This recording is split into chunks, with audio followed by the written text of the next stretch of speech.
ورضي لنا الإسلام دينا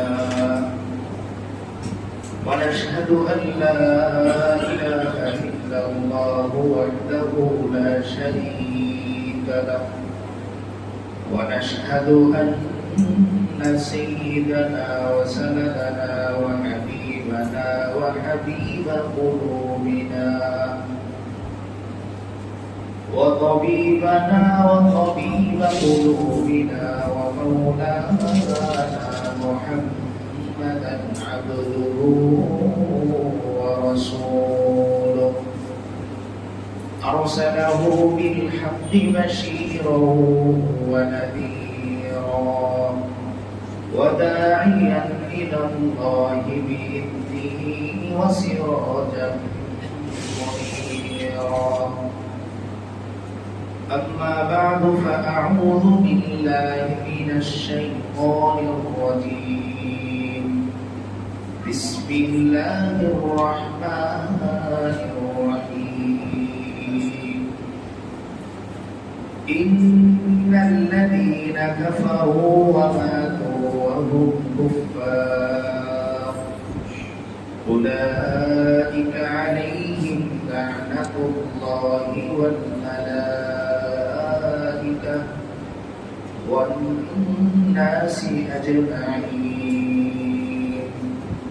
صدق الله العظيم وصدق رسوله النبي الكريم ونحن على ذلك لمن الشاهدين والشاكرين والحمد لله رب العالمين سبحانك لا علم لنا إلا ما علمتنا إنك أنت العليم الحكيم الحمد لله আল্লাহ তাআলার দরবারে লাখ কোটি শুকরিয়া যে মহান আল্লাহ রাব্বুল আলামিন আমাদেরকে পঞ্চম তাফসীরুল কোরআন মাহফিলে অংশগ্রহণ করার তৌফিক দান করেছেন।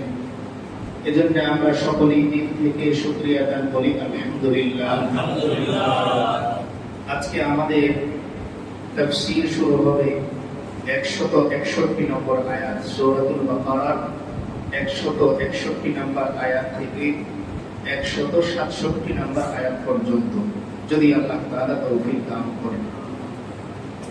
যে আয়াত থেকে শুরু হচ্ছে সেই আয়াতের মধ্যে আল্লাহ তাআলা একজন মানুষের জীবনের অবস্থা বর্ণনা করতেছেন।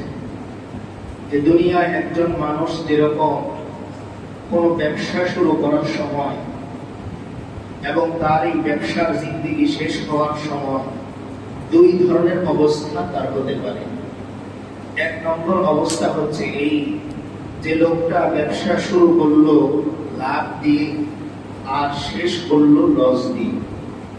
আর আরেকটা হচ্ছে এরকম যে ব্যবসা শুরু করলো লস দিয়ে কিন্তু শেষ করলো লাভ দিয়ে।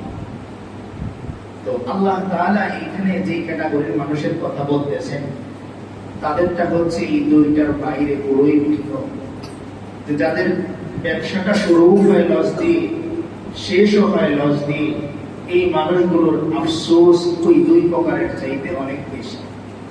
অর্থাৎ একজন মানুষ যখন তার জীবনের প্রথম জামানায় ব্যবসা শুরু করে লাভ করলো, তার এই প্রাথমিক অবস্থাটাতে তার মনের মধ্যে এক ধরনের আনন্দ কাজ করে যে আমি আমার ব্যবসায়ী জীবনটা শুরু করতে পেরেছি লাভ দিয়ে।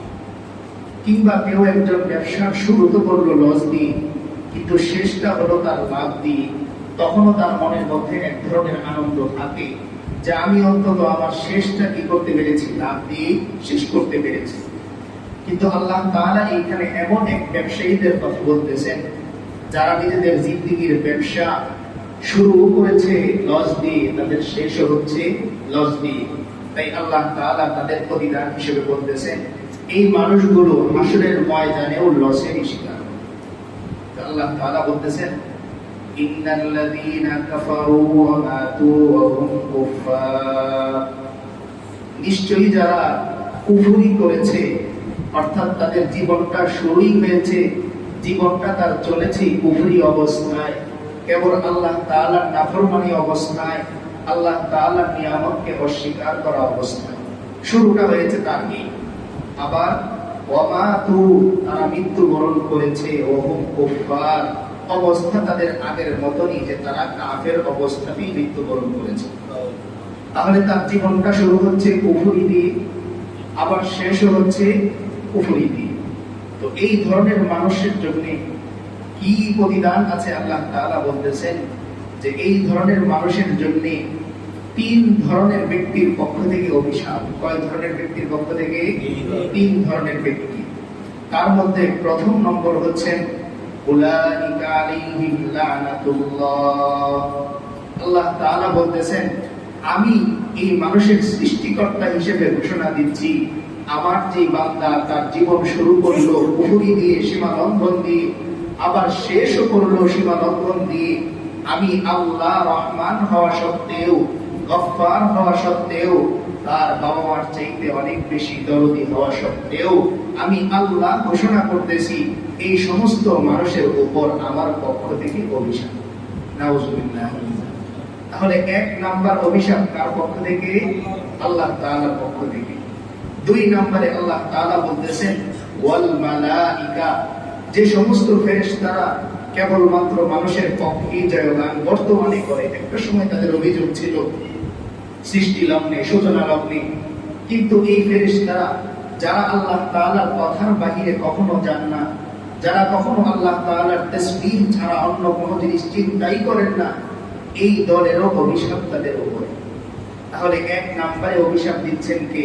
আল্লাহ। আল্লাহ বলতেছেন, আমার যেই বান্দা আমার দেয়া হায়াত পেয়ে, আমার দেয়া জীবন পেয়ে, সে তার জীবনটা শুরুই করলো কুফরি দিয়ে, আবার শেষও করলো কুফরি দিয়ে, আমি আল্লাহ দয়াবান হওয়া সত্ত্বেও আমার এই সমস্ত ক্ষতিগ্রস্ত বান্দাদের উপর আমার পক্ষ থেকে অভিশাপ।